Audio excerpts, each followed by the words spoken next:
BBC anneliği neden tuzak olarak anlatıyor ve bunu neden sadece bazı dillerde yapıyor? Well, I think that it's clear that there's a double standard. Pişmanlık, özgürlük kaybı, ekonomik yük. Haberde bireysel deneyimler ön planda. Anneliğin toplumsal ya da demografik boyutu değil. Ama asıl dikkati çeken başka bir şey var. BBC haberi özellikle Türkçe ve Arapça servislerinde öne çıkarıyor. Peki bu bir tesadüf mü yoksa bilinçli bir tercih mi? Detayları iletişim teorisi uzmanı Dr. Hüseyin Turner'e sordum. The BBC is primarily a state broadcaster, so its interests are to reflect the interests of the British state.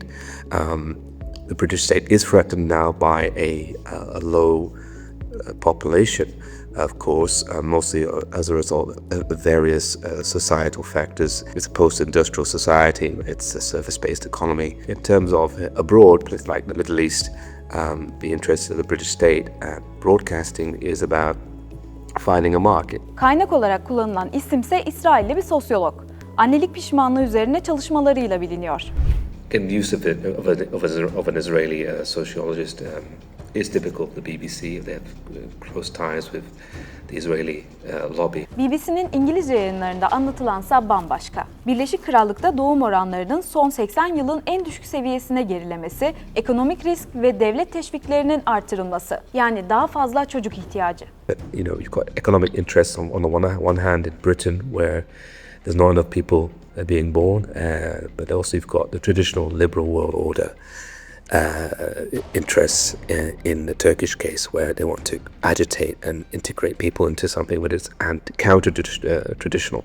Haber değişmedi ama anlatı değişti, kitle değişti. Bu medyada çerçeveleme olarak adlandırılan bir yöntem ve medya literatürü bize şunu söylüyor.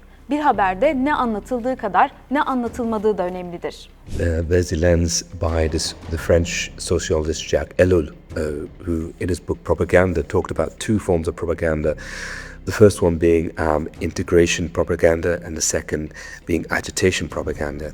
It seems more like a case of integrating Turkey, using integration propaganda to try to integrate Turkey into the international, the capitalist liberal order. At the same time, it's a kind of agitation propaganda where you're creating narratives. They're using narratives, so they're using stories of mothers and stories of people's experiences to try to get people to create a debate, create controversy. Peki siz küresel medyanın bu çerçeveleme stratejisi hakkında ne düşünüyorsunuz?